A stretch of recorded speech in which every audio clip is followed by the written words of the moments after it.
I see you found our little hiding spot in the universe. Don't get too comfortable. This is a place where you will find those with an experience that's out of this world, or possibly deep within your life. I welcome you to the Oracles with James Tyson. Lean forward and listen. We will pull you into a supernatural journey with guests from around the world, each one experiencing some of the most extraordinary phenomena this wee planet has to offer. Now, here are the Oracles with James Tyson. Thank you, Liam, and thank you, listener, for tuning into today's episode of the Oracles with James Tyson. It's me, James, and today I am very happy to have our next guest here. She is an experiencer of a near death, which is always fascinating to me. She's got a series of books. They're called Gifts from the Edge. One of them, her latest, is Lessons from the Other Side. And we'll talk about that book. We're also going to talk about her near-death experience and get into the dreams she's had since then and how she's connecting them with communication from the other side. Her book, Lessons from the Other Side, is basically a continuing journey into her own spiritual self-discovery and awakening through her dream experiences and communication with past loved ones who now are her very patient teachers. We call the book follows Claudia's lifetime quest. It's like anybody else for knowledge of the afterlife. Well, I say like everybody else, but everybody else who's died and come back. That quest of knowledge of the life after life phenomena. Her father's death when she was 16 serves as really the catalyst in creating an unquenchable thirst for more pieces of the proverbial spiritual puzzle that we all kind of walk along. Claudia shares her own tragic death experience during childbirth at the age of 30 when she was lifted into an entirely different place of complete peace. And we talk about that. We talk about that, her spirit school, what she calls it, why this is coming more and more to her now, and what really could be going on globally or within each of our lives that's really pushing this kind of global awakening. It's very, very interesting on what's going on now and what she has seen over her life that's kind of pointing it closer and closer into the direction that she was given in a lot of, I hate to call them visions, but in dreams, and her experiences since, well, her near-death experience. This detailed account of dying and the gifts she received upon coming back basically took years for her to fine-tune into kind of this crystal recollection through her journal dream sessions.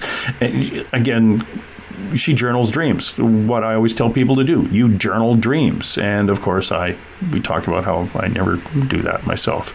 Well, anyway, she shares the detailed accounts of this spirit school teaching and visions, and shares her gradual ability to both hear and contact the dead. Her delivery is in her book is much like a great conversation with somebody you care for and trust. And the veil between our worlds and the other side is no more than a curtain with a drawstring. And Claudia has pulled back that drawstring, and now she feels compelled to share all she has learned from her lessons from the other side. You can find Claudia on Facebook, Gifts from the Edge, EDGE, Edge. Funny, it's her name, Claudia Edge. Gifts from the Edge. Also, you can find her on Claudia Edge on Facebook. She has claudiaedge.com. It's a little bit under construction, that website, but it did give you a breakdown of her books. Get a hold of her on Claudia Edge on Facebook. If you're on the Facebook, anyway, if you want to talk to her at the end of this or any time, her email address she's happy to give out is Claudia at 2, like the number 2, Edge Inc. 2Edge Inc., INC. Claudia at 2edgeinc.com. Yeah, send her a message if you got a question or a comment. I'm sure she'd be happy to hear from you. So I'm going to go open the veil right now and go get Claudia. Claudia, how are you today? I'm doing great, James. Thanks for asking. Yeah, it's been nice to finally get a chance to talk to you. Always interested in near-death experiences and everything that kind of flows from that. Tell us a little bit about what it was in your experience. When did this happen and what were the circumstances? Well, for my near-death experience, I was in my 30s. I was going to deliver a baby, a full-term baby, and I just had an intuition that something was not right. And I had a contraction that had, gone into the uterus and just held it as hard as a rock, and it never released. So I got concerned after a few hours that it might be distressing the baby. So I went to the hospital, and within moments of being in the hospital, it was like a bucket of blood just poured down my legs, and they basically pushed me on a gurney and called for whoever could come in, scalpel set. They were ready to take the baby in just moments because by the looks of the room and how fast I was bleeding out, the doctor actually said, "This girl's got 2 minutes to live." So I went from a happy, excited, going to be young mother and to what, this is how it ends kind of situation. They pushed me on the gurney and held me down. I had no anesthesia. My thought was to save the baby, and they were doing an emergency C-section to get to her. I say with no anesthesia, no oxygen, no straps, no operating room. This was right in the examining room, so it was all really fast. And as I laid there, I was very lucid. I was in no pain at that time. It was happening with my placenta, and so I was feeling no pain, and I just watched as the room got darker and darker, and I was really astounded, lucid enough to go, wow, I can't believe this is happening. This is the end of me, healthy and whatnot to the end. And the room got darker. I would look up at the lights to see if they were on, and I could tell they were on, but I really couldn't see well. But my hearing became very astute. I could hear everything in the hospital, different conversations and phones ringing and televisions in rooms. And it was kind of a crazy trade-off for my vision. But what I did see towards the end was the ceiling kind of popped out off the room, and the walls were becoming kind of wave-like. They were like water, like waves of water that were slowly moving in on me. And as they began to surround me, I thought, oh my goodness, this is the tunnel that I've heard about when you die. You go into a tunnel, right? And so I thought, wow, I'm going in the tunnel. And I have to say, I had felt no pain, prior to, but when they started the surgeries, and I noticed that a nurse they were pulling out this gray rope out of my insides, and she was stringing them like she was, wrapping up a garden hose or something. And I mean, that's when I just went, oh, please. The pain was so intense. I just begged to be able to faint or something to get away from the pain. And eventually, as the walls form this tunnel, I felt this tug from behind back of my body, and I just popped out of my body. Popping out of your body, can you describe that? It sounds like it was very obviously surreal. Mm-hmm. And did it appear to be quick? Like it was popping out, or was it like slowly lifting out of your body?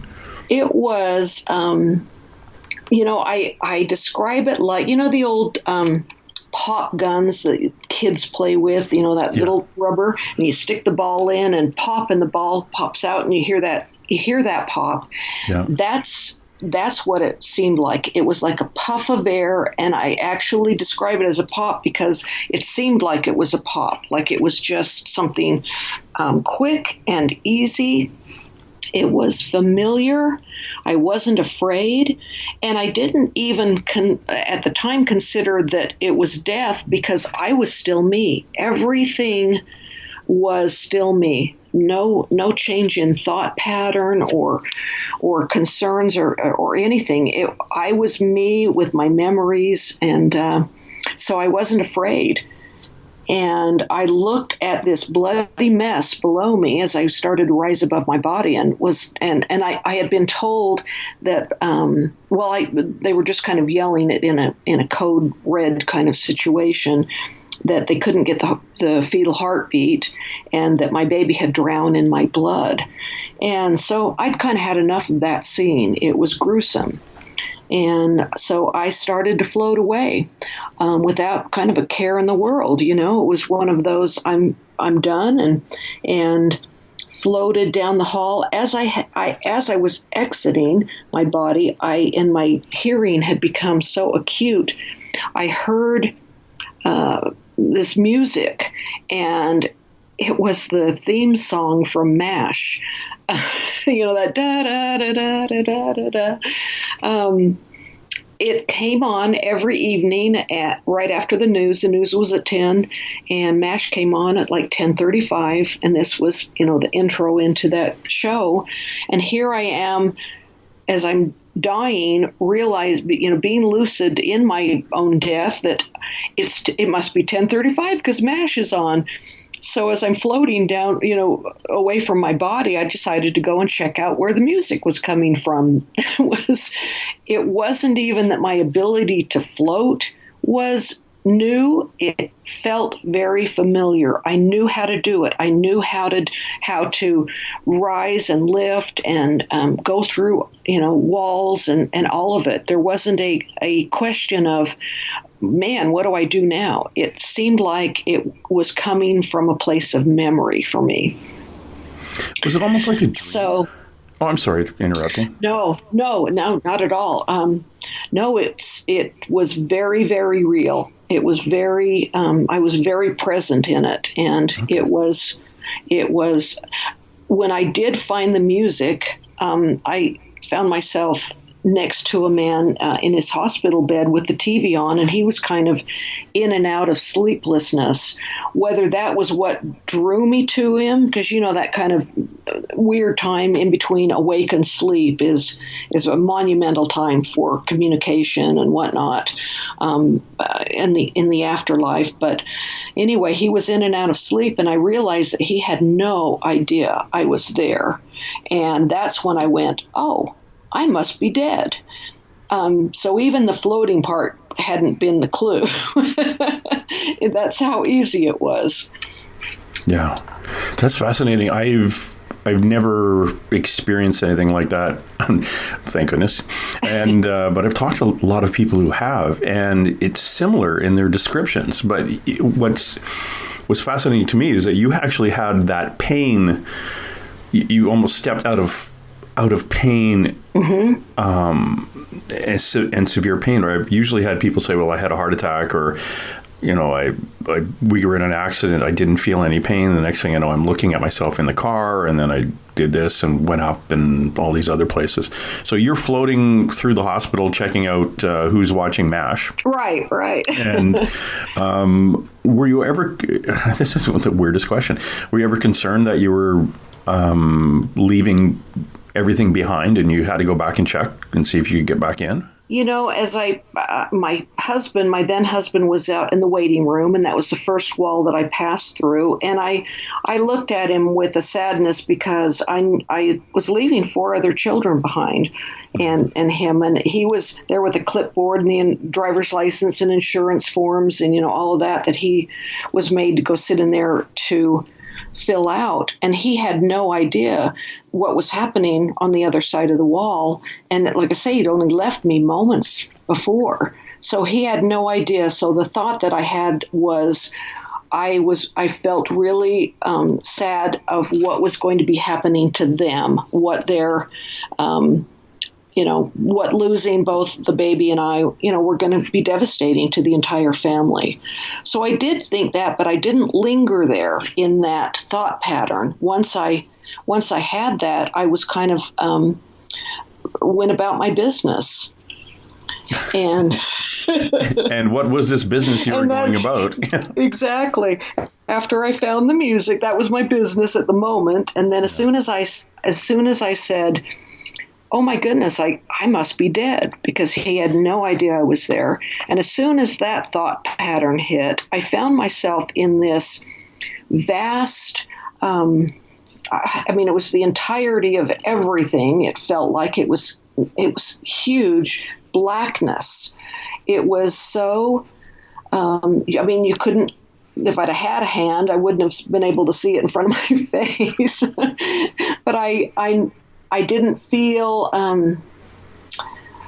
like there were other people there, but I felt just a connection in this living darkness, and it was beautiful, and it was loving, and it was conscious, and it knew me, it knew everything about me, and it loved me unconditionally. It was it held me like a cradled baby, and I think in the years in kind of thinking of it afterwards, that cradling perhaps was kind of to ease me out of the trauma I had just been through. I'm not sure, but I was in this total darkness, and when they brought me back to my body, and I will interject here that both of us, my daughter did survive. They were actually able to revive her as well.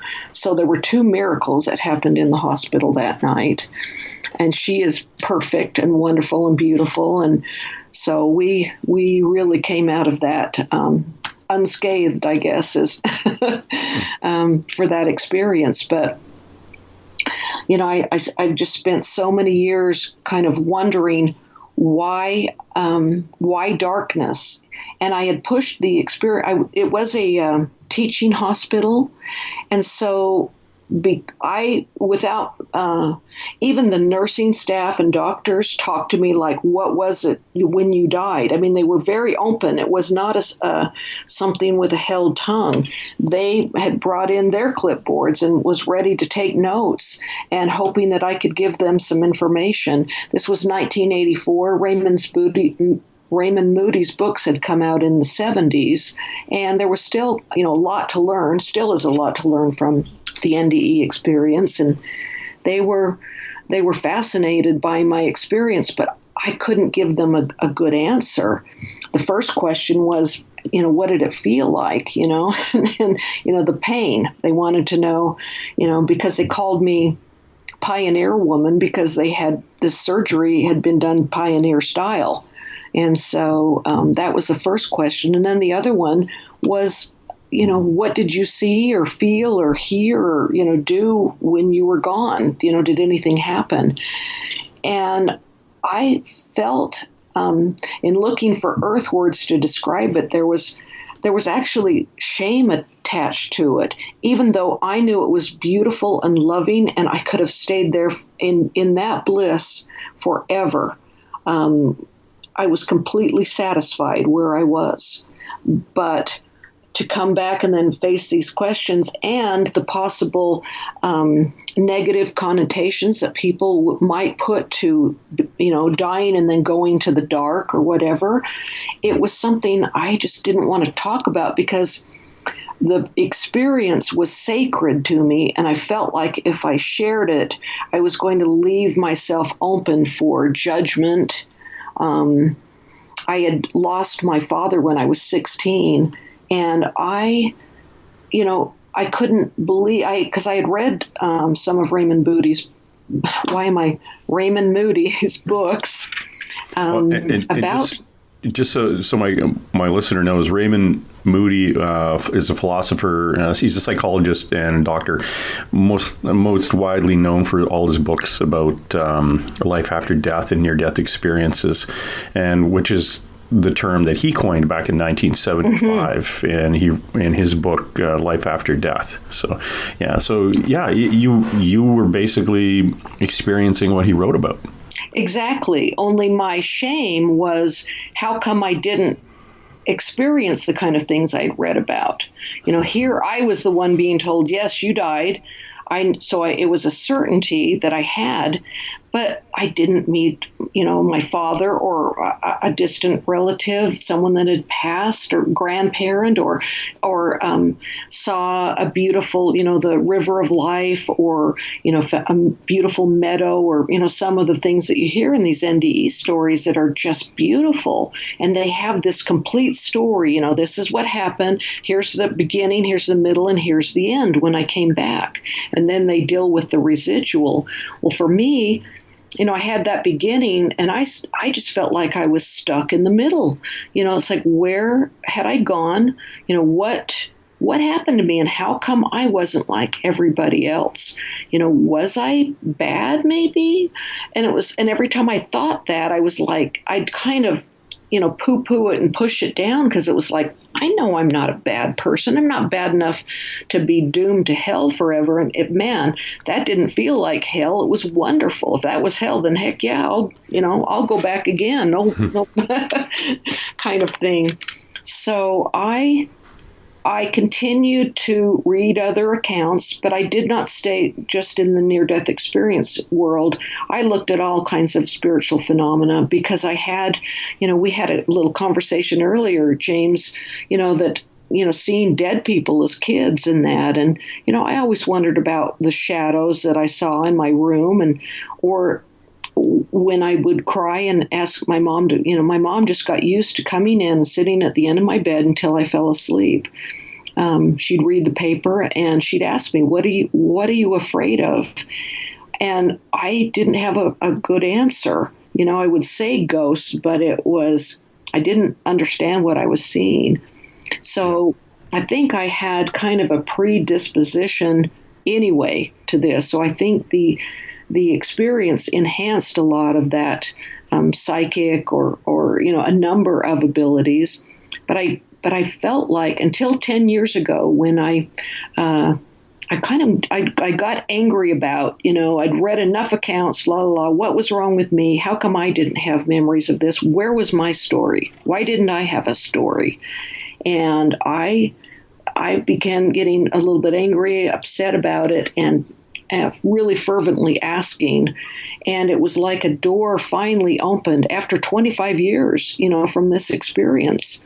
Was finally, I started having the most lucid dreams that, and I used to be a sales rep for an eyewear company. And so I drove, state to state. I was on the road a lot, and I didn't mind being on the road. And when I would, something happened or whatever, I'd go, thank you, or whatever. I would talk to my spirit guide, though I had no idea who they were or anything. I just kind of knew they were probably there. Didn't necessarily feel them there, but just kind of knew from accounts that, we have a guide with us or whatnot. So I'd say, wow, I just was alone. I'd talk to my spirit guide. So I started a one-sided relationship with my spirit guide. And eventually he started showing up in my dreams. And the dreams that, you have on a nightly basis, usually by the time but even before you open your eyes, as you kind of wake up, and I call them sand dreams because they just kind of drift like sand in the wind. By the time you've sat up in bed, you don't even most of the time remember what it was that you were dreaming about. And in those dreams, my spirit guide, it took me a while to figure out it was my spirit guide. I would see this strange character in, like, if your dreams were a screen, it was kind of like on the side of my visual, that I would see someone in a strange getup. something that did not fit with the dream. Everything from the Texaco man, in way years past with the bow tie, and he actually kind of did that quick salute, the old gas man, I don't know. Yeah. It was crazy. But I would see him, one time I saw him as a whirling dervish in this complete red outfit, and he had the big tall dunce cap looking thing on, and was just twirling on the side of while I'm having this dream. And when my attention went to him, it was kind of like a telepathic thing, or sometimes in the beginning he would hold up a sign that said, "Pay attention to this. Notice this. Notice me. Pay attention." And then the dream would change to something that I call, a learning dream, or I actually have coined it, spirit school. I started having both memories of the other side, but a lot of them were in lesson form, as if I was in a school and with a teacher and my guide next to me. And in looking at it, examining it, years later, because it's been 10 years of this intense training, I ask, why did it take so long? What kept me in the dark for so long, literally the dark so long, and to have all of these dreams, layer upon layer of learning dreams. And the answer came back as, what did it prompt? And for me, it prompted this continual quest, this thirst for spiritual knowledge. What comes next? What comes after that? And it's been a layering of the simplest of lessons, or that seem simple, but then something is layered on top of it. Another step, another. And I know I've had a lot of people say, why is this veil? Why is this held from us? Why don't we have all of the questions answered? And it's because we are here with kind of a limited, we have been through the veil, and there's a purpose to that. And it is a, kind of like not an overload. We wouldn't understand a lot of it if it didn't come in these learning layers. And as we get it, and then they just kind of lay another layer on top. So I wanted to talk tonight partially about dreams and their importance.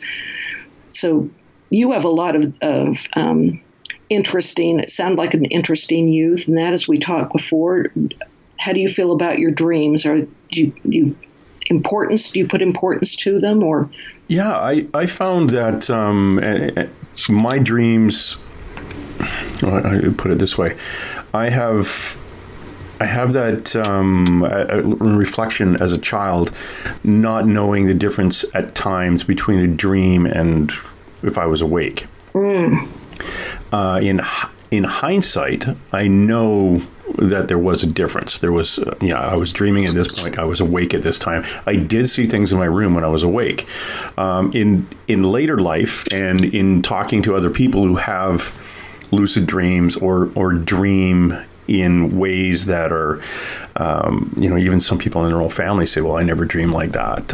I found that 50%, and this is actually a study. It's interesting. There was no real study on what percentage of the population are what we call empaths. Okay. But there are numerous studies on lucid dreams. But what I found is only empaths lucid dream. So 24 to 26, the stat is 50% of the population dream like you and I do only twice in their life. 24 to 26%, or up to even 29%, depending on whose study. I think 29% was a German study. 24 to 26% on average of people dream like you and I do regularly. That is, the dictionary definition of a lucid dream is knowing you're dreaming while you're dreaming. Right. Some people think lucid dreams are flying unicorns, farting rainbows and colors and all that. No, it's just knowing you're dreaming while you're dreaming. And it's funny because if you think back to when we were teenagers, especially post-puberty, in those few years when life was relatively simple, but we were growing, we could literally have a very, very cool dream, get up in the middle of the night, go pee, come back, press play, and start it again. Yeah. That's only us. That's only the higher it's only a empathic or an empath. Yeah, that's it. It's like the other, I can look at people, and this is something happened in 2012, where I can look at a photograph now or somebody in real life, and I'll look at them and say, you still wake up between 3 and 4:30 in the morning? Yeah, how did you know that? And do you ever see shadows in your room when you woke up that time? Maybe when you were a kid, you saw them a lot. Yeah, how do you know that? In your past, you attracted a lot of narcissists into your life. People just come in and drain you and have, that kind of relationship with you. Yeah, how do you're psychic. How do you know that? And I said, no, you're just an empath. Welcome to higher vibration. Wow. And all the problems you have with that. And plus, you're dreaming when you're dreaming. How do you know all this stuff? What's going on? It's like, how do you know me so well? I said, I don't know you. I just know us. Yeah. And this is only us. Wow. That's not if someone, a very, very low vibration person, I'm not saying that those people, now, again, I'd like caveat on that, it doesn't mean you're bad. It just means you don't have that. Right. And but I don't think have it's the I honestly think it could be obtained if there was work applied. Meditation. I don't know. Yeah, meditation, raising your vibration. Exactly. It's like the whole thing with spirit guides. If your spirit guide is trying to get your attention to say, do not turn left and drive over the cliff, they have to drop their vibration down really low to get our attention, and we have to raise it. So a lot of times, unless you're like a Buddhist bouncing around on a mat, where your vibration is constantly high and you've got nothing else in the world to worry about. We have a family member that I found. We have a family member. Yours is on the mother side of the family. She is with you, and she is the goosebumps you get on your left arm. She is the in-between your spirit guides and you, because when they need to get your attention really quick, she's the one that comes through.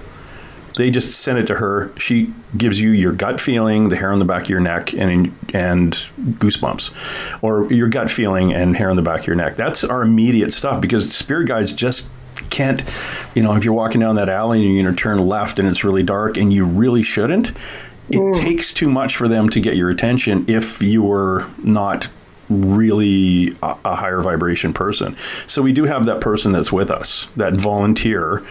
They're not ghosts. They're They've crossed over. They've done all their stuff. They come back. They're with you as exactly at the same time they're doing everything else they want to do, because, time's not linear. It's flat. So they're with you. And in your case, if you want to know who it is, next time in meditation, just ask. She'll tell you. Yeah, I think you hit the nail on the head. Yeah, it's my mom. Yeah. And she looks like you, but she's quite slim. Would that be her? Okay, and shorter hair. Shorter hair than you. And anyway, sorry, I didn't mean to get off into that, but she is the goosebumps on your left arm. Wow. That's the easiest way of putting it. And your whole left side probably later today, just to say hi. Okay. But yeah, that is us as empaths and us as higher vibration people. And I always hate saying higher vibration people, because it sounds like we have something that you like don't. A superiority or something. It's completely not. That's just our background. And what I've found over time in doing interviews with people like you, our Caucasian background, our Aboriginal, our closest, our Aboriginal side is Welsh, Irish, Scottish, Scandinavian, with a dip into the Black Forest of Germany, the inside of the boot of Italy, the coast, the Mediterranean coast of France, Spain, Portugal, and then the top of Morocco. If we have a few generations, and of course England, which is a bastardized chunk of Wales, Ireland, Scotland, and Scandinavian, a chunk of France, if we have ancestors going back about 200 years, 300 years in those places, we were still living with the earth. We weren't living off of the earth. So elemental beings and the things that went bump in the night, they all had names, and we were connected more. And then that hasn't been filtered out of our system. So that's our Aboriginal background. That's as close as we can be to a Aboriginal, North Central, South American, Australian, India, Africa. That's Caucasians. That's us. Basically, and then the gypsy side too. If you have that Eastern European with kind of the live off the land, traveling gypsy kind of people that had different belief systems, those belief systems still percolate. And if we have that in our background, then we're most likely going to be a higher vibration. Wow. As you were speaking about communication and lowering a vibration and our raising so that we could meet in the middle, I have to tell you a quick story as I was awakening to all this and figuring it all out. I kept seeing the numbers 432. They were on the license plate in front of me. There was the mile sign. I just noticed that I was noticing 432 everywhere. And I had a dream that I was, and my mother had passed maybe 6 months or so before. And I saw my mother in a dream, and there was a kind of a window between us. I could see her, but we weren't communicating. And I could feel that she wanted to communicate. And I had always she was very religious. And so she tolerated me with a smile when I had my weird stories or whatever and started writing them down. I didn't know I was preparing for a book, but I would share some of these stories that I thought she could handle. And so I felt like I was kind of bringing her into the spiritual phenomenon, not totally willfully, but kind of dragging her a little bit because she was my mom and she loved me. She would listen. So when we were trying to communicate through this window, I started saying, kind of yelling to her, "You've got to lower your vibration, Mom. Lower it to 432. And then I'm going to be trying to raise mine to this number 432. And when I woke up, I was still speaking that, and I had my fingers, my hand cupped to my mouth, still shouting 432. So it's an interesting, I did look up, I should have, and maybe you've heard of that before, but I should have looked it up or Googled 432. I put it in my books, but it's really a healing and communicational level between us and spirit. So I had no idea what I was talking about, but my dream certainly taught me that is a real and true frequency. Yeah, it's also an angel. If you look up angel numbers and angel codes, 432 is one of those numbers that's asking you to release any negative energy that is a hold on you and get rid of anything that makes you feel resentful, insecure, angry, unmotivated. So there's that. But you actually have it as a focal point, a focus point on raising a vibration and dropping another vibration. It's like a meeting point. It's like those people who do remote viewing, they'll focus on a number and try to see and meet at a number.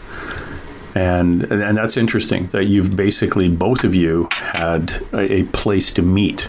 And that is a very, very interesting, a very cool story. Well, when she passed, because she was, what they say, my sainted mother, that kind of thing. But I mean, she was such a sweetheart, and the religion that she followed, you don't drink, you don't smoke, you don't do a lot of stuff, and pray on your knees every night. This was my mother, and so it was a lot for her just to kind of listen to me, be more open to this.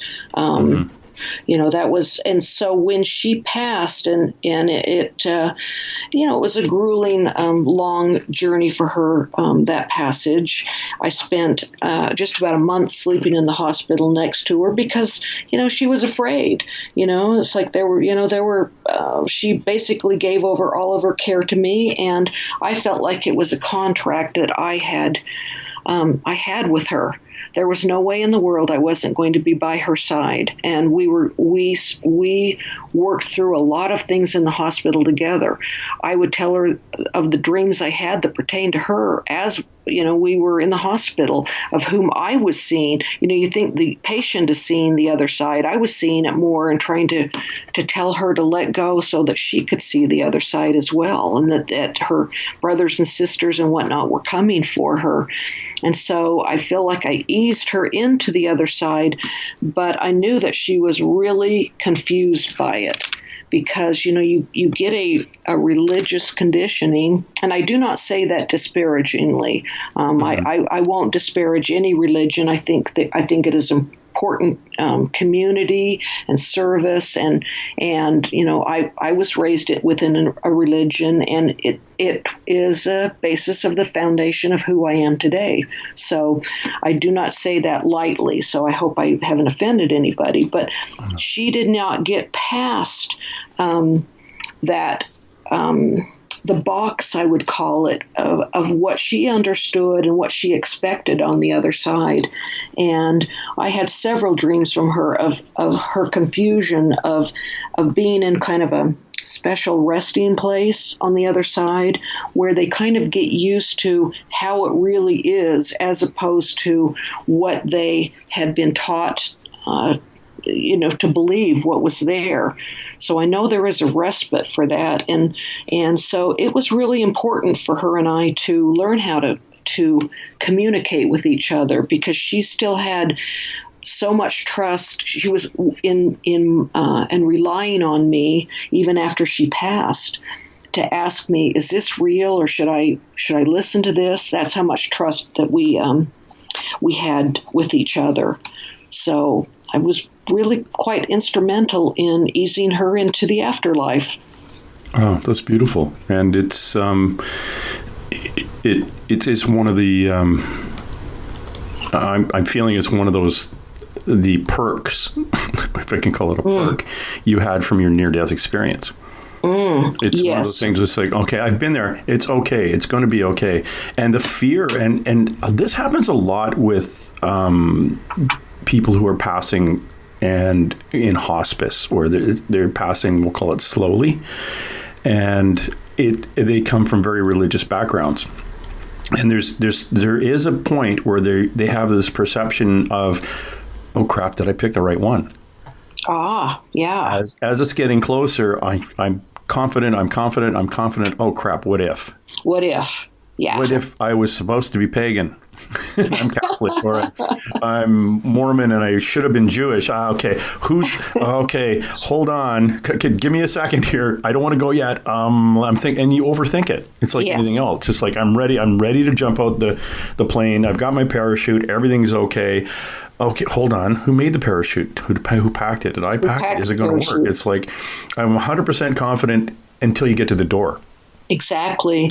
And you second guess it. When we were speaking earlier, I didn't mention that I had heard the word service whispered in my ear at one point. And I knew of service, and I had been of service before when I was more in my religious days. But this day I was just working really hard out in my garden, and I was lifting a big bag of dirt and moving rocks, and I heard service. And I looked. It was in my left ear, and it was audible. And I looked all around me, and I was like, what, where did that come from? Because it was clear as a bell. And I started thinking as I worked, well, okay, what kind of service? I mean, I knew that it had to have come from the light.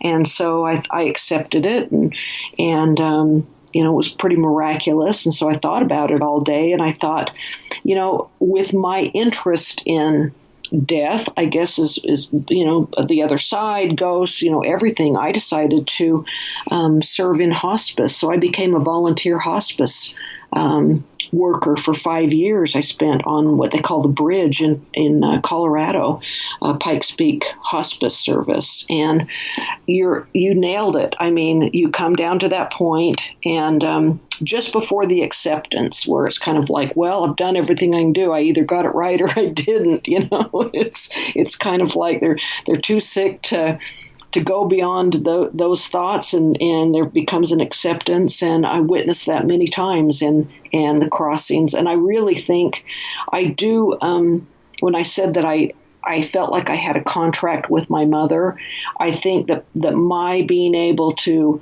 handle the situation that she was in was facilitated by my years in hospice work. I think I was doing that a lot just to help her, as well as the benefits that I got while I was there. Have you ever heard of the expression a death doula? I have heard it. I've heard somebody the other day said they wanted to be a death doula, but actually there are courses. You can take a college course here, a night school course in British Columbia to be a death doula.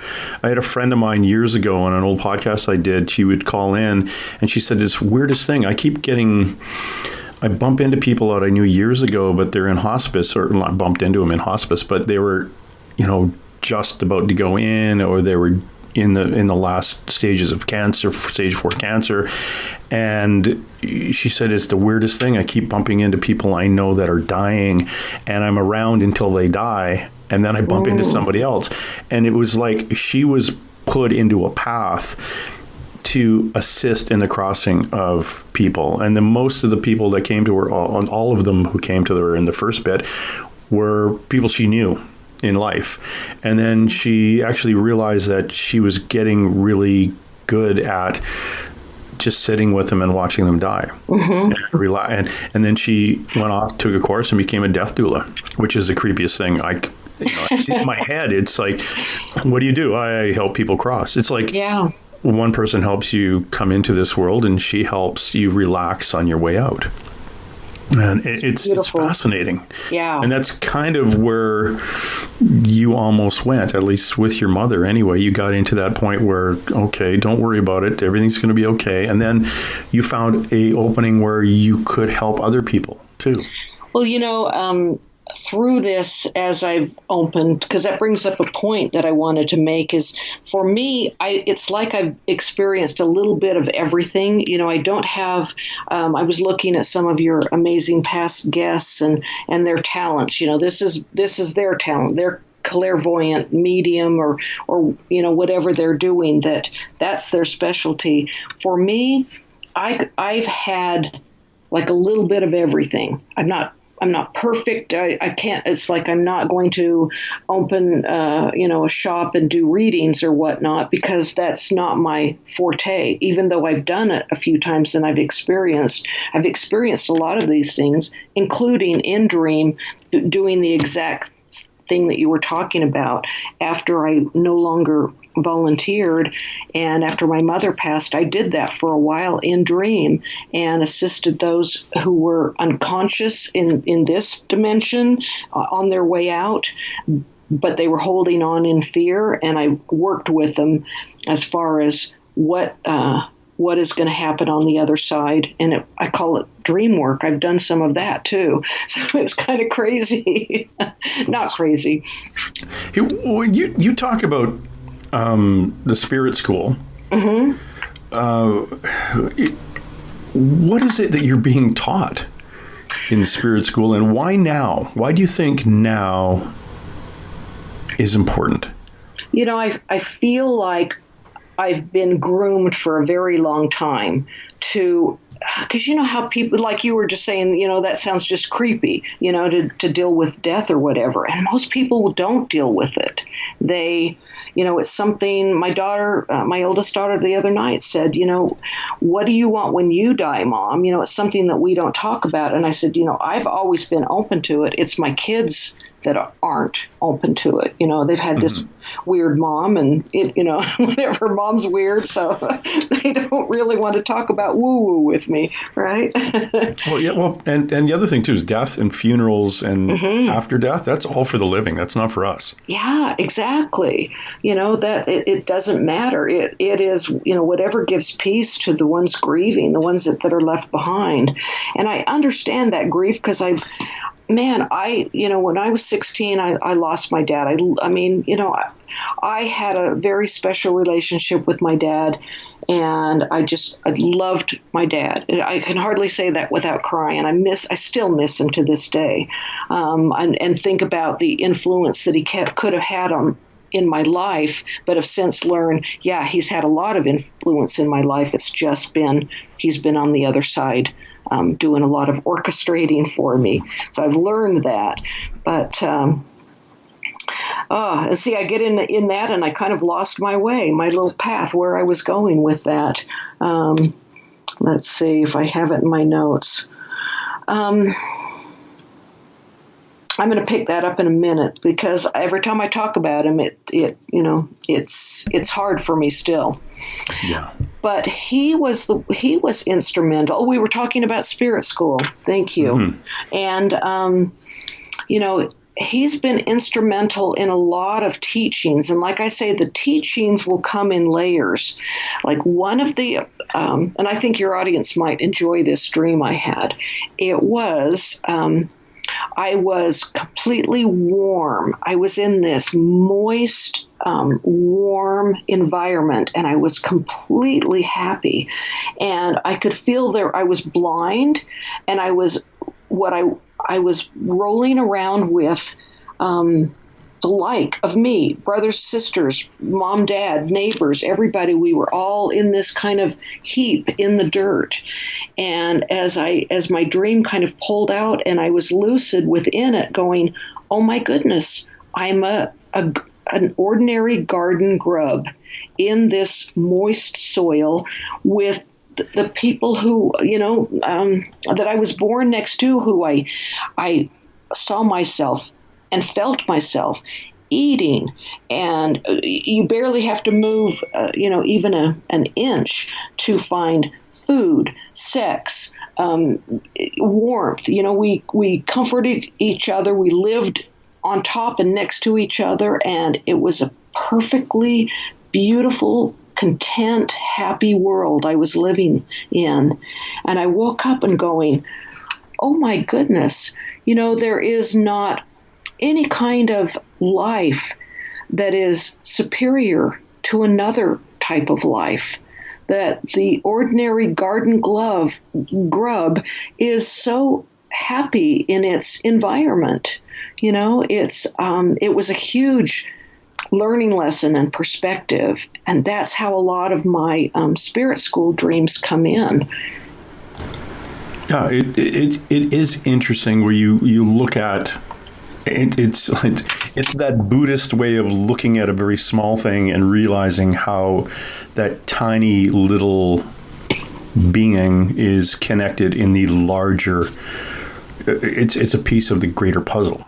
Mm-hmm. And it's sometimes it's overwhelming, and I remember sitting on a boat and looking at a bug crawling on the boat and looking at it thinking, it's just like me. It's smaller, but we all are doing something on this boat right now that's very important to us at this time in our lives. And his is just crawling up the side of the boat, and I'm just sitting in it. So it's like, yeah, we're all sharing the same space, but he was just a size completely foreign to me and doing little things that the bug does that would be 100% important for his life to survive. And it's the perception. It's our perception and understanding that everything fits together. Exactly. In fact, that I know that dream was of a perception, but it also kind of wafted into reincarnation as well. It's like I really have had a life of something else, and it was an important, and I don't know what you're feeling on this, but I'll just kind of throw it out there, because it's like I had never considered that I could be a rock or a bug or, something before. Always thought, well, that's an entirely different species or whatnot. But as long as you are learning something from the experience, and I learned a lot. Or maybe that was a way station. You know how when you've had a hard life or whatever, and it's like, you just like, I don't want to come back. I don't want to do this again. Maybe the bug life is just that way station of, being happy and satisfied and just kind of there for a while. I don't know. Kind of an interesting thought. Yeah, take a break for the 4 or 5 hours you're alive. Right. Don't fly towards that bright light. Snap. Snap. That's the wrong kind of light. We are talking to Claudia Edge. Please, if you want to talk to Claudia or send her an email, it's Claudia at the number 2 Edge INC, so 2edgeinc.com. Claudia at 2edgeinc.com. Go to her Facebook page, Claudia Edge, and send her a friend request there, or just friend her there. And also, she has a Facebook page called Gifts from the Edge. And it's a book series that Claudia has. And also her website, claudiaedge.com. It's under construction, but you can still get a gist of what she's done and check out her books and things like that. Claudia, you've off you go to spirit school. And, yeah. What are you being taught there? A lot of it is just, as I was saying earlier, the layering of lessons. Like one of the lessons that I learned was how to describe. Here's that question. Why are we here, and why don't we know why we're here, type of thing. And what I was shown is being in school.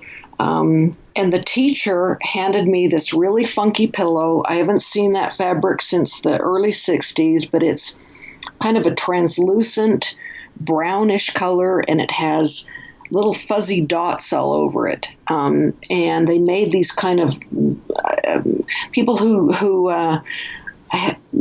designed their homes in kind of a Western motif or something. I remember that pillow being on a number of couches. I was familiar with it, though I hadn't seen it, since the 60s. But my guide pushed this pillow at me and said, describe this pillow. And I'm holding and looking at it. And it was really hard to find the words. I was like, well, it's brown and it's got these dots. And he looked at me and he said, no, it's like, I don't know what brown is, or dots. What's fuzzy? It's like, how do you describe something to someone who has never seen this before? Really reach within you. And he even used my son Jesse, who is probably one of the only people that I have in my family to really bounce this stuff off of. We have those conversations where it's like, let's go deep, let's dig into spiritual stuff. So the teacher, who was, and I will interject here that I was not a good student in school. It wasn't that I wasn't intelligent. I just didn't care. I was there for the social. And learning was kind of like, if I did, great. If I didn't, it just wasn't important to me at the time. And since my experience, it's all I ask for. Teach me. I want to know more. I want to know more. If I learned something, man, that was great. Give me more. And my experience with teachers here on earth were, impatience or just no time. It's like, okay, you're not interested. Well, then I'm not interested in helping you. And so there was a temperament there of being impatient with me and whatnot. And so here on the other side, the teacher is so patient, will face to face look me in the eye and be excited as I start to grasp these answers. The concept is there, and it's like when he can see that I'm grasping it, he gets excited. So he's got this pillow in my hands, and I'm really reaching how to describe it. And he said, describe brown to me. Let's just start with brown. Describe brown. And I was, and the translucency of this pillow fabric, and an onion came to mind, and I was trying to describe how the layers of the onion, eventually formed a color on the outside of the onion, and it was kind of this translucent brown color.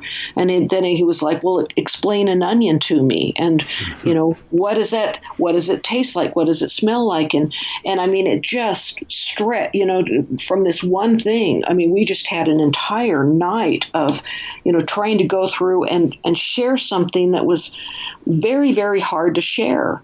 And he, at one point, he on purpose, because he was very patient with me. So when he started being frustrated and saying, "Now describe this," and what color was it, and what, and if someone doesn't even from that era, how are you going to tell them about this fabric, and what were the dots, and pink dots? Well, why were pink dots on top of brown? It was just, and he said this in rapid fire, and at the very end he took this deep breath, and in that moment I understood the frustration of the other side, because it's like, yeah, we're in this quest for answers, right?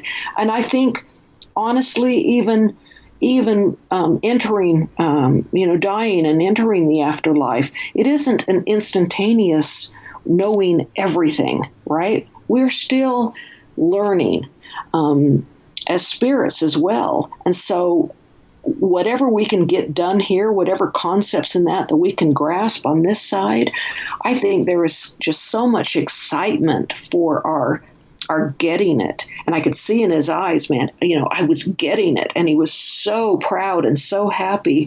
So, I've had other instances in spirit school of, where it's on the blackboard. It's kind of like, tonight's, we're going to learn, cause and effect, or, what was the title of, trying to think here. Just, they'll throw out a title and it's kind of like, this is pieces of the whole. This one is about where we came from, basically. And I was shown this, a beautiful, like a coin purse. It was silken fabric, and it was sewn with golden threads, and it had little beads and jewels attached to it, and it was absolutely a beautiful little purse. And as I'm looking at it, the purse started ripping off pieces of itself, and each piece was different than the other, even though they were the same. One may have a piece of the golden thread, or one may not have anything at all, and one may have a jewel, or one may have a bead and a jewel and not the thread, so they were similar because they were from the complete whole, but they were now individual pieces that actually I watched them, these pieces that were torn from the whole, being, and I whole meaning WHOLE, and become conscious. They started to vibrate, and they had their own consciousness, and they were trying to show me of the perfection of God. But we are pieces of that whole, that entity, that perfection. And so as we awoke and became conscious, each were kind of going in their own direction. But it's going to take all of us, and so in the spirit school that I was having was showing me that we are all pieces of the whole, and we will be returning back to complete that perfect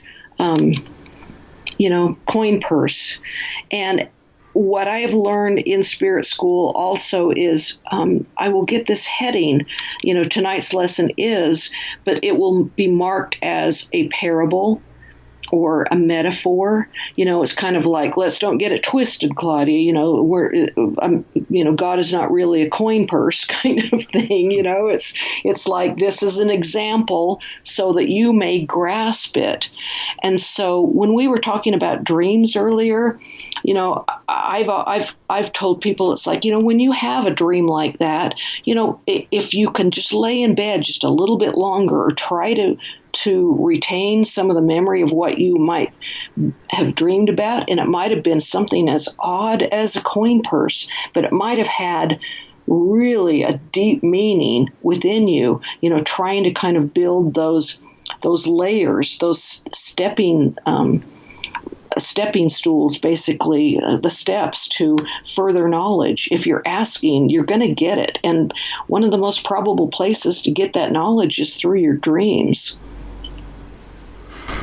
And that's just, again, paying attention to those. And, exactly. And like I've always told people, please, if you're a dreamer and you're getting all this information, journal them, for goodness sakes. And I know I say that all the time. And do you think I've journaled a dream? No. But yeah, I'm that guy. I'm that guy who's like, just do what I say. But I'm the opposite of that guy. Yeah. I'm sitting here in a library of dream journals. See, that's really cool. So why do you think you're receiving, first of all, why do you think you receive these dreams? Is it layers of the onion that you're being given? Yes. And if we're not paying attention, do we have to come back, do this all over again, and until we've got our onion built? Really super good questions. My mom asked me that one time. I had lost my little sister. She was 56 at the time. She was up brushing her teeth, getting ready for the day, and a brain aneurysm took her out in moments. She was there one moment and gone. And, I started hearing from my little sister. She was one of my greatest teachers.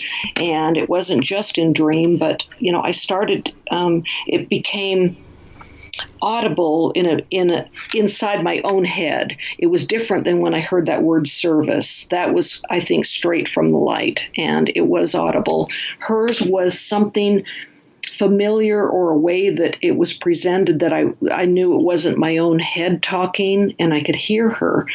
And when I was trying to offer something to my mom, guess what? I heard from Kaylin, and she'd look at me, she'd smile, and she was kind of like, oh, I'm happy for you in your delusions or whatever, But I said, no, Mom, it's like I can hear her, and I know she's okay. And I would try and share with her. And she looked at me one day and she said, why are you getting all this? Kind of like, where is this coming from? And I thought about it for a minute, and I says, Mom, can you imagine how frustrated Kaylin was to be here one moment and the next she's gone, and she never got a chance to say goodbye? I said, can you imagine how many souls on the other side are frustrated, not where they ended up, but just the fact that they didn't get to say goodbye, or, see their loved ones that one last time, or, whatever. And I said, I feel like I have, and this was years ago, before I even knew chakras and anything. We're talking to, this was not my forte. I've been kind of dragged along in my learning. So, and maybe that is what has kept me humble, through it, because I question everything. And then as I learn, and someone says, oh, that's your crown chakra, and it's like, oh, tell me about that. Okay, there's another thing to go look up. But I said, Mom, I feel like there's a crack, at the top of my head. And for whatever reason, those on the other side can see me and can see that I'm open, even if it's just a crack. I've left enough opening that some things can get through. And it actually calmed my mother. It soothed her to know that I wasn't totally weird. I think she was satisfied with that explanation. Well, it makes sense. As long as I think it was the proper way to explain it to her, because it kind of respected her belief system, and she could kind of make out what you meant. Right. So, yeah, she accepted it the way it was given. So that was actually a good way of putting it. Part of your question in asking, well, what happens for those who aren't curious or don't have that crack or whatever? Is that going to be a problem or whatever? And I would say absolutely not. There are some of us, I don't know for sure if that's because we are an older soul, as people use that term, maybe have had more trips here than somebody else, or is getting toward the end of where, it's like, I kind of don't want to do this, incarnations anymore. Maybe I want to, be an angel or be a guardian for somebody else or something. Wherever we are on our journey, it's all important. It's all real. And I think those who aren't curious or, I'm blessed with a wonderful husband, but he has no interest in this. He tolerates it. Sometimes when I wake up and I'm like, oh my God, I've got to tell you this dream, and he'll listen, but I can see his eyes kind of glaze over. Yeah, until you wake up with the lottery numbers, he's just going to go, yes, dear. That's yes, exactly dear. what he says. You know what? Tell me when you get the lottery numbers, and then I'll listen, okay? But do I think that he is less magnificent of a soul or anything like that? Absolutely not. And so I just feel like I came in with this quest, of I want to learn, I want to know. I started my first book when I was 14 years old. Didn't finish it. I didn't have enough life experience, but here I am with, a pretty normal childhood, and my book was going to be about the afterlife. I had put myself in a position of, in my book, I was the lead character, but I was a much older version of myself, and my true love was going off to the Vietnam War. And, somewhere in the book, he ends up not coming back. And I'm playing now the dutiful fiance that is at his gravesite. And as I bring him flowers or letters or things like that, I'm noticing that there are changes. The flowers have been rearranged, or the letter has been opened like it had been read, or a candy bar that I had left had a bite out of it. It was this in my book was getting to the point of, is there something once someone dies, there is another side. I had no experience with that. Why was a normal 14-year-old girl so involved in what happens on the other side? But when I was 16 and I lost my dad, I put the book away. It was like, okay, now I have real drama, and I know, I didn't have any interest in it anymore at that stage in my life. But I certainly had the grief. I grieved for my father. It put me in a tailspin of at 16. You're thinking of dating, and you're getting, wanting to get your driver's license, and all of those normal schools. Where do I want to go to college, and all of that. And it shut everything down for me.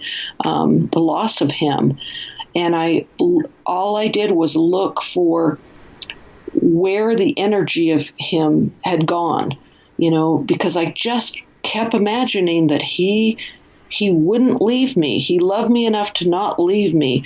And I would look for him in the room or beside my mother or, someplace I don't even know what I was looking for, a ghostly form or, something. But I just really felt like he should be there. And I didn't feel him. And I think as I had woken up that time and asked what did it prompt, I really feel like I also had a contract with my father that he was going to be leaving early. He was going to have an early exit, and I was going to be so attached for him I would spend the rest of my days looking for the totality of who he was and where that energy was and where did he go and what was he doing now? He was in heaven. Well, what do they do in heaven? Does he have a job?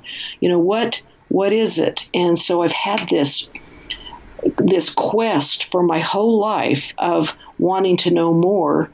And I think the NDE was most probably, as you were saying earlier, you have one, you have two, you come back every time with a little more knowledge and power, more clairvoyance or psychic abilities or whatnot. I think maybe that was an opening for me to, start having these dreams or something.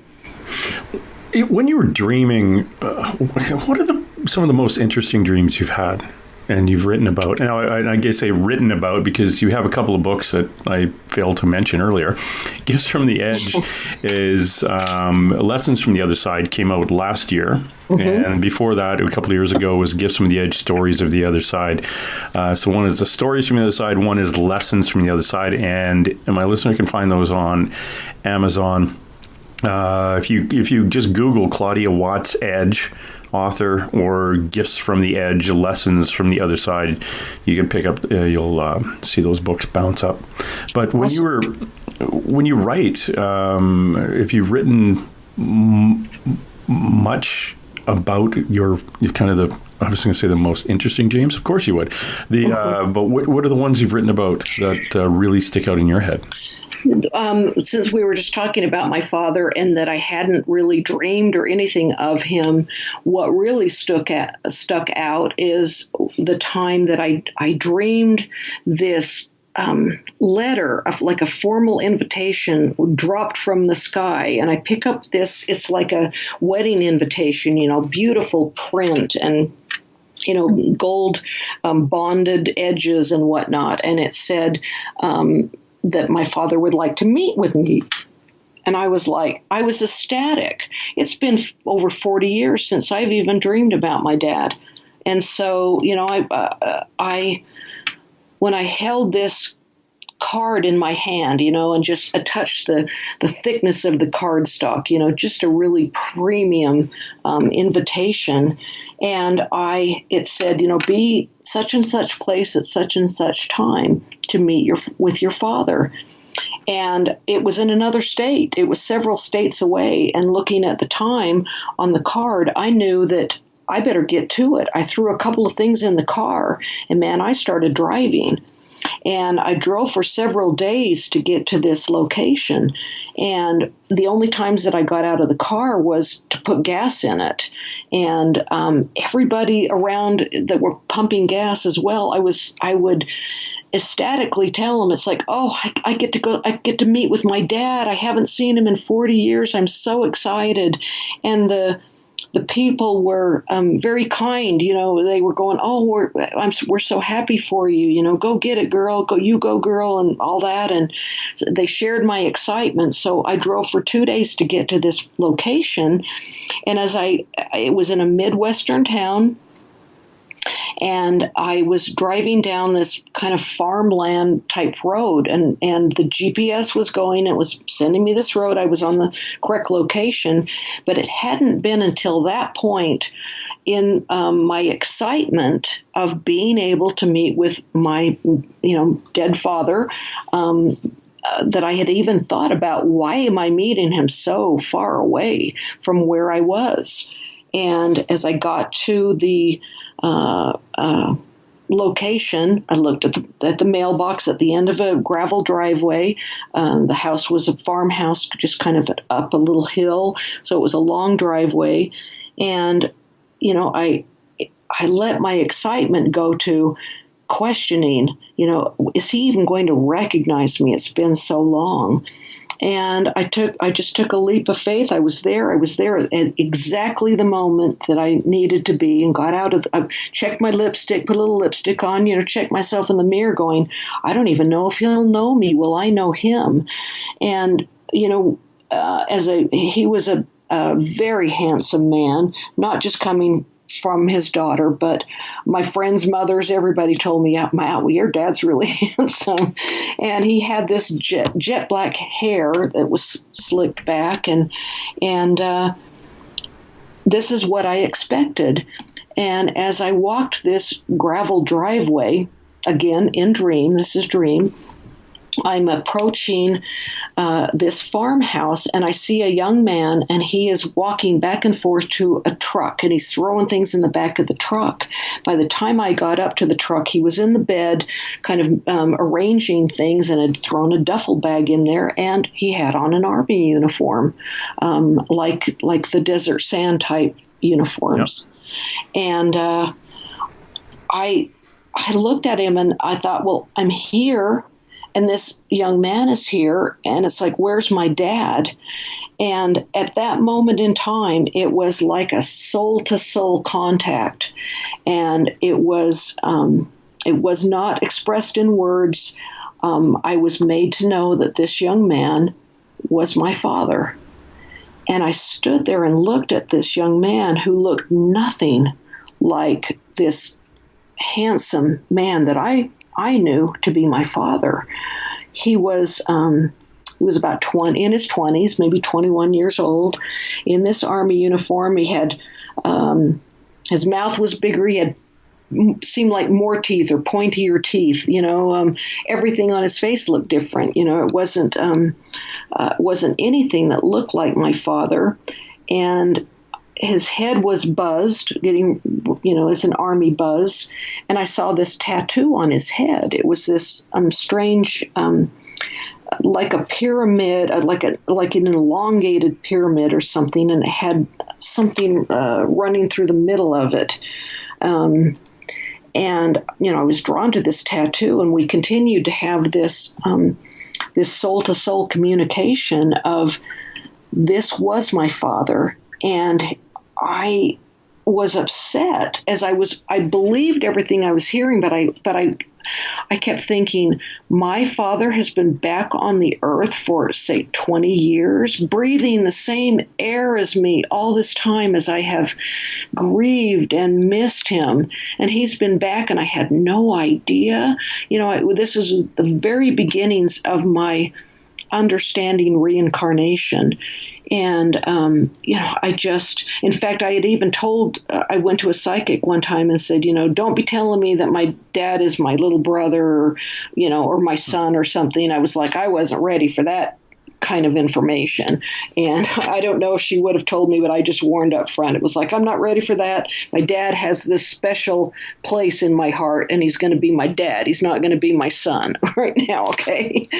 So I kind of fought that. And as I'm looking at this young man and realizing that I am being told that this young man was and is indeed my father, and yet I had no tie to him at all. And what was expressed was that he was getting ready to go off to war, and that he really needed all of his energy and concentration in this life. And, we can get into, our higher self, and, that is basically the tree. And, there are different branches and even leaves within the branches of the trees. It's like, I think our lives are spread out. I think we are living several different lives. But this particular one, he was kind of asking for his power back, not to grieve him so deeply, that we would always be connected, that we had an eternal love that would never change, and that he was available to me as my father whenever I needed him. But he would be grateful if I could kind of let him go a little bit, if that makes sense, because I think I was holding on to him too tightly. And so he was asking, and I say it in earth words, and I don't want to misrepresent, because I know he wasn't letting me go as his daughter, and I didn't want anyone to get that confused. Someone who's mourning, their child or their parents or whatever, that we are always connected. So I don't want to misrepresent that, but there was something about how deeply that I was grieving for him, that he was asking to be released from some of that grief.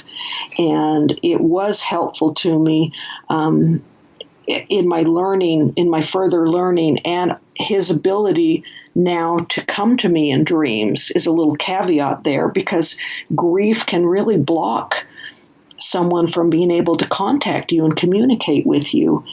But as I was looking at the soldier, just to finish this, was probably the biggest dream that I had, and that I cherish. It's completely sacred to me. But I was drawn back to his tattoo. He had this light brown hair where my father had this jet black hair. And I reached out. I wanted to touch his face. I wanted to do something to kind of do that physical letting go of my father, as I understood that that's what he wanted. And instead of touching his face, I was drawn to the tattoo on his head, and I touched the tattoo. And when I did, it was like falling through a tunnel of sectioned off lifetimes together, showing that we have been tied together in so many lifetimes, and some that we weren't, but it was like this linear just experience after experience. Some of them we changed gender and circumstances and everything, but that we had been tied together for eternity, and that we would never lose that love for each other. By my touching that tattoo, to have gone through that tunnel of knowledge was amazing. And like I say, it was a layer after I'd had a few of like the grub dreams, of possible lifetimes of several other things. It was like this, like the big aha moment for me of, oh my goodness, reincarnation exists. It's very real. And I knew that I could trust the information because it was coming from my father, the person whom I trusted the most in this entire world. It was coming from him, and so it was definitely a spirit school teaching moment, coming from someone that I had been anxious and wished for and prayed for seeing again, and he came back in a big way. That is very, very cool. And that's a connection that it's hard to explain to, like, especially people who don't dream. There are certain dreams that we have where they are more real than others, and that is the type of dream that, like, when you experience a dream like you've just described with your father. Well, that opens up not only the emotions you have because there's a realization that this is your father, but this person they're not looking like my father. So right. So you have a conflict, you have a exhilaration that, okay, this is my dad. I get so much to ask him, but he's not really my dad. So should I be asking? That overwhelming, the mixing up of all these emotions within the dream itself. And for those people who have dreams and actually feel connected to some of them, will understand that. But others, unfortunately, and again, it's not like someone's better or not. It's just it's not meant to be at this point in their travels. Exactly. Lives. But this is interesting where you actually can meet somebody who most likely does exist somewhere on Earth in a dream. And I'm wondering, it always kind of gets me wondering, like, was he having a dream at the exact same time? Wondering, who the heck are you? Yeah. And what is going on here? Are you, was there a connection to you in his dream? So those are those weird things, like, yeah, we have certain types of dreams, agreed. But when we dream about somebody else, are they also having that dream on the other side of the planet and we don't know them? And how do we actually get together to compare dreams? It's bizarre. It's crazy. Do you ever dream about things that, like a prophetic dream, something you dream about stuff that's to come and it actually shows up? Yeah. One of my greatest teachers that way has been my sister. And one of the dreams that come to mind is and I say these dreams come in layers. Sometimes they're in the same night, or they can be kind of in a grouping of several nights, so that the entirety is still really fresh and can be kind of put together, and they come in story form and whatnot. But she was showing me that there is a new world coming, basically, and what really stuck out in that dream, I did not see her face. She was kneeling. We were kneeling down together, sitting on the floor together. And I remember her legs were under, and her hands were on her thighs. And she had this different kind of a coin in her hand. It looked almost like it was like a metal, but it had the weight of like wood, like a little like someone slicing a branch, but in a small branch, so to speak. And it had this like upside down A, but the middle line was squiggly. And I put a picture in my books because, I'll get up and I am no artist, but I try to record what I see. And she held it up for me to see. And she said there will be a time in the future where we will not need, to trade coin and whatnot. That will, it's going to be back to kind of, bartering and everyone just working towards the good of the community, whatever your special talents in that were. And if there needed to be something traded to show, that there was a trade-in action or something that would be a kind of a place marker of a deal going between people, that it would be used with this coin. And she held it up for me to look at in front of my face, and then she let it go, and it toppled to the ground. And by the looks of it being kind of a shiny-ish metal, it was like a stone that was made of metal or something, but it was the lightweight of wood, and it barely, and when it hit the ground, it wasn't a big thud or anything. It wasn't heavy. It didn't carry much weight to it. And I'll never forget the feeling of this world that is going to be coming to pass, and the just the different use of coins, and that sorry, just had someone peek at me. It makes me forget what I'm talking about. Also, what is coming to pass or in our future is the ability to spot trickery or lying or whatnot, that we will, years ago when I barely knew what an aura was and having these dreams, people have a color that surrounds them. It is an energy reading or whatnot of this person may be more of a healer or something, whatever identifies. And I'm sure you can speak more on the aura than I can. But in this dream, what it showed me was we carry these colors with us, and those who are in trickery or lying, kind of the silver tongue, type, that their countenance would be much darker. It would not be that you would have to guess or wonder if someone is being straight with you, but you would be able to recognize it, right off, that you wouldn't even really, that no one was even going to approach that type of person. That they could not hide who they were from within. And that dream was so real that I know it's coming. I know I saw that it was coming.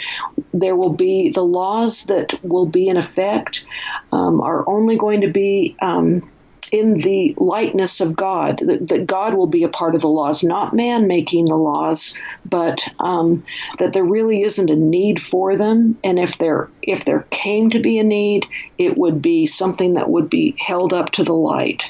And so it sounds like we've got a really great time coming. I feel like we're kind of, mucking around in the darkness in the beginning of it, kind of thing. That's what I'm getting from a lot of people, and it's coming quicker than anticipated. Well, I shouldn't say anticipated. It's just coming quick. Mm-hmm. Yeah, it's a change. The lower, really, really low vibration people aren't going to be around. Yeah. And, I hate to say like a culling of the herd, but there's a change afoot. And it's, we have to, if we don't get back living with the earth and stop living off of the earth herself is going to be a bucking bronco throwing us off. So right. Things are going to change, and we see them globally. Mm-hmm. I know that You live in the United States, I live in Canada, so we're the neighbors to the north, and we get influenced a lot by what goes on in the U.S. We don't get influenced per se, but we see what's going on, and it's interesting, and it's like the noisy neighbor. But we got to remember that our noisy neighbor take up 4% of the population of the planet. Wow. So there's 96% of the planet are still doing their things. Yeah. But there's one really noisy one. So it's like, okay, you guys in the basement, will you knock it off? Yeah. But is it like the canary in the coal mine? Is there something going to happen in the United States that is like the indicator of, okay, now we're in crap, or like something's going to happen, or now we're going to be okay?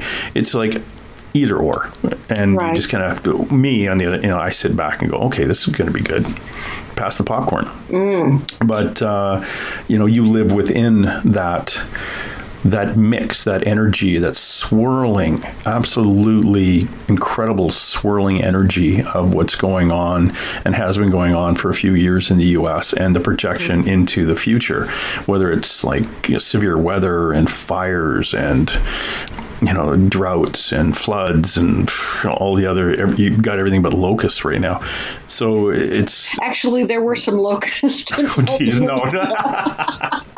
Okay. All right. I'm never going down again. I'm glad we built that wall. Yeah. And we made Alaska pay for it. I don't know yet. Yeah, it's interesting. What's to come, the glimpses that we get of, and intuitives will get of what's to come, sitting down with everybody. It's like we're all looking at a car accident and again, I'm not, this is not to do with the US, but we're all looking globally at a car accident, but we're all looking at it from different angles. So we all have different ways of describing it. Yeah. So as a policeman, when you go to an accident scene and you get 10 witnesses saying, this is what I saw, they all saw the same thing, but they all describe it differently. So that's what I'm hearing from intuitives. There is something afoot. There is some change, a great change coming, and it actually is for the good in the long run. But it's going to be awful. I mean, we're going through some crap on purpose. When you're drawn to your knees, or dropped to your knees, it's like there's only one way to go, and it's up. And I have seen and heard all will be touched. All will be touched. So I don't think it's just the United States, as we see. No, it's not. It's not. But again, they're the noisy one. So everyone thinks, oh, those Americans, what a bunch of guys. That's 4% of the entire world's population. Wow. 4, not 50. That's 4%. There's 96% of the population of the planet going to be doing something too. Yeah. We just hear the noisy neighbor. We're the noisy neighbors. I love it. Great analogy there. You guys are the kids in the crib down the hall screaming while we're trying to watch TV. Yeah. So, well, and we were talking earlier, as far as something's going to happen, I think you said something like the earth is going to flick us off or whatever, us off, yeah. And I didn't want the audience to be in fear of this. It is for the good, and yes, many will perish, but perishing isn't the worst thing in the world. I mean, it sounds awful in our earth language and our earth feelings and everything to have someone perish that is not able to raise their vibration in time, because the earth is tired. The earth is tired. It's like it's time to move on too. It wants this change. And if we can't change with it, if we're unable to in time, there will be many deaths. I've seen it, and it's not fun to look at, but those who are recognizing it, and I don't say this from the top of the pulpit and, be good and, da-da-da-da-da. It's like, pay attention, just be a good person. Don't be an asshole, right? And I've been, I got some information from a couple of people who've literally, they're alien communicators, they're intuitives, they've seen, they're visionaries. We had one rule, and we screwed it up. And we can talk about all the religions in the world, but we had one rule. It was the golden rule. Do unto others as we would have them do unto us. And literally there, you can go back in Egypt, thousands of years ago in Egypt, where they actually have a similar rule about do no harm to somebody as they would, or you would have them do to you, or something like that. So it was one of the three versions of, there's a negative, a positive, and a kind of a generic rule. Basically, just get along. Yeah. Don't hurt somebody else. Treat them as you would wish them to treat you is the positive way. But we broke that. We screwed that up. So it's like, okay, we gave you a chance. 2,000 years ago, we told you. 3,000 years ago, we told you, this is what we'd like you to do. And we kind of screwed that up. So now they're flipping the reset button.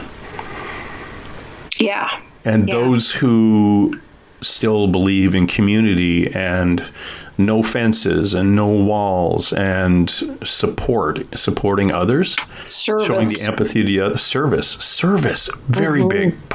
One of the most powerful words you can use if you think about what it means. It's service is strictly helping somebody, helping other. I was talking to a friend of mine. We talked about moving from the third dimension into the fifth dimension, skipping the fourth, but it's moving from ego and belongings and collecting to connecting and being more family-like with the rest of the planet. It was described as going from me to we. That shift from this is all about me and my family and my ego, and these are all my toys, and this is all my stuff, and this is mine. This is a fence around my house. I got locks on my door. We want to put a wall around our community. Screw it, we'll put a wall around our country. This is my stuff. You can't have it. We're moving out of that. Yeah. Moving into.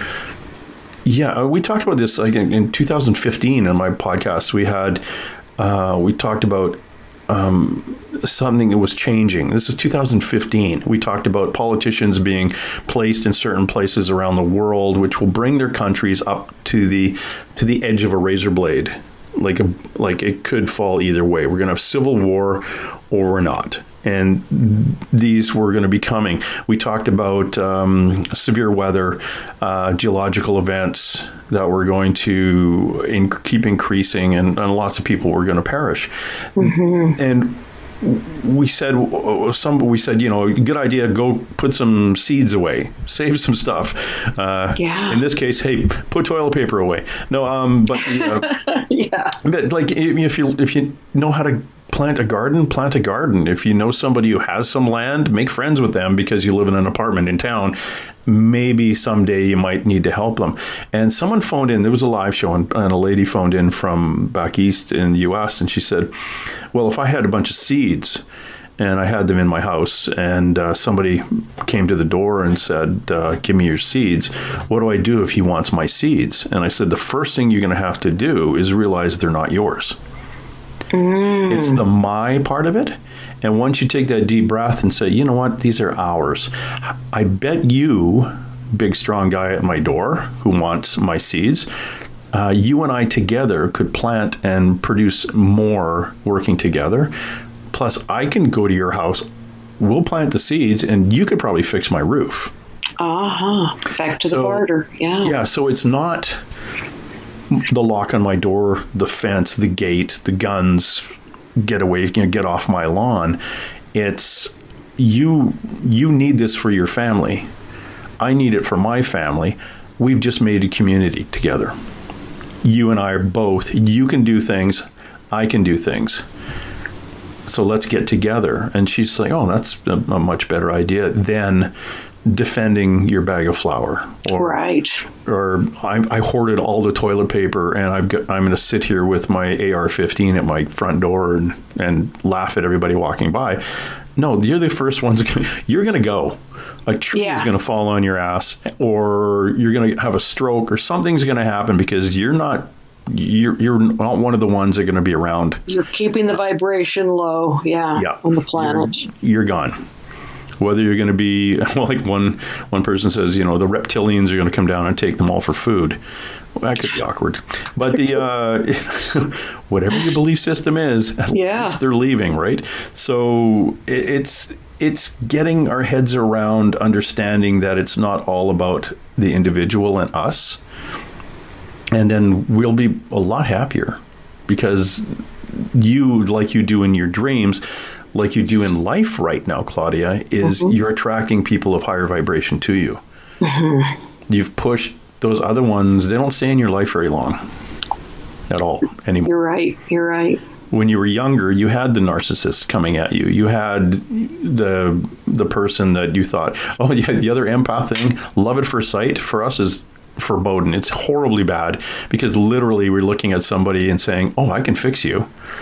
And they're looking at us going, oh, look, Claudia can fix me. No, you can't. You stop it. Go away. Maybe they can fix me, Yeah. It's amazing. It's amazing it's coming. It's sad, but it's for the greater good. Exactly. And we're going to have to tear that Band-Aid off. And it's unfortunately our Band-Aid is on a really hairy part of our body, and it's ouch. Yeah. Yeah, so that's it. Again, we've been talking to Claudia Edge, claudiaedge.com. Please, if you've got any questions for Claudia, send her an email at claudia@2, like the number 2 Edge Inc. INC. Oh, yeah, that's it. That's how you spell ink. Claudia2edgeinc.com. Go check out her website, Gifts from the Edge, and look at her books. The Gifts from the Edge series, Gifts from the Edge, Lessons from the Other Side, and Gifts from the Edge, Stories of the Other Side. Both can be found on Amazon. And let's see, Kindle. Oh, look at you with the Kindles. Gifts from the Edge. Facebook is Claudia Edge, and Edge is spelled EDGE. So to be good, because some people I know, like me, we have problems spelling because that whole dyslexia thing. Again, this has been really cool. I'm going to have to get you back because we got tons to talk about. I want to not only lessons from the other side, but I want to hear more stories from the other side. Awesome. Of the other side. So that's really cool. So again, thanks, Claudia, for coming by. I really appreciate this. Thanks, James. I had a great time. It was just like having a good conversation with a good friend, and so thanks for the opportunity, and I'm so glad we met. Love to come back. Watching you while you sleep on and on. All right, that's it. Let's roll. And hey. Let's be careful out there. Far over the snow, what are those voices? They sing as they go. What are those voices? The gospel of mountains.